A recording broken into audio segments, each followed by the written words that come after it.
വിജയിക്കുന്നതോടെ ഒരു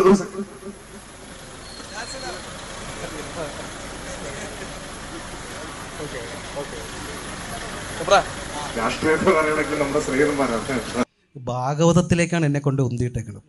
എന്നാൽ എനിക്ക് സന്തോഷമായി. ഭാഗവതത്തിൻ്റെ ഒരു സത്ത സുരാജിൻ്റെ കൂടെ ഇരുന്ന് കേൾക്കാൻ സാധിച്ചതിൽ ഞാൻ വളരെ സംതൃപ്തനാണ്. യൂത്ത് ലീഗിൽ അല്ലാത്ത യുവ നേതാക്കളിൽ ഇവൻ നമ്മുടെ പാർട്ടിക്ക് വന്ന നന്നായിരിക്കുന്ന തോന്നിയ ഒരാളായിരിക്കും. സ്വരാജിന് ഇഷ്ടം.